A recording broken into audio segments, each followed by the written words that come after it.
नमस्कार, तुमच्या सर्वांचं स्वागत करतोय आपल्या चॅनलवर. मित्रांनो, गेल्या काही वर्षांपूर्वी ज्या अजित पवार यांनी शरद पवार यांचा पक्ष फोडला आणि तो पक्ष फोडल्यानंतर त्यांनी स्वतःची वेगळी चूल मांडली. ते सत्तेमध्ये आले, त्यांनी पक्षाचं चिन्ह, सत्ता सर्व काही मिळवलं. परंतु त्यानंतर ज्या शरद पवार यांनी एक वक्तव्य केलं होतं, त्यांनी जे वक्तव्य केलं होतं ते आज खरं होताना दिसतंय आणि अजित पवार यांच्या बाबत त्यांचं जे भाकीत होतं ते पुन्हा एकदा खरं ठरताना दिसत आहे.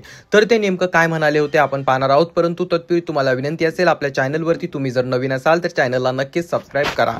मित्रांनो, गेल्या काही वर्षापूर्वी म्हणजे 2023 मध्ये त्यांनी सांगितलं होतं की अजितने पक्ष नेला आहे, पण त्याला टिकवता येईल का. तेव्हा अनेकांना वाटलं की राजकीय सूड म्हणून शरद पवार असं वक्तव्य बोलत आहे. परंतु आज 3 वर्षांनंतर जे आहे त्यांचं ते वक्तव्य सत्य होताना दिसत आहे. कारण हळूहळू जे अजित पवार यांचा गट कोसळताना दिसत आहे आणि त्याचसोबत भाजपने आपला प्लॅन बी देखील चालू केलाय. त्यानुसार ते आपल्या मित्रपक्षांना कधीच मजबूत होऊ देत नाही, तर आपल्या उपयोगासाठी ते आपल्या फायद्यासाठी त्यांचा उपयोग करून घेतात. आणि त्यानुसार त्यांनी ज्या अजित पवारांचा गट किंवा एकनाथ शिंदे यांचा गट देखील फोडायला सुरुवात केली आणि त्यामुळे आता अजितदादांचेच नेते जे आहेत भाजपमध्ये जाताना दिसत आहे.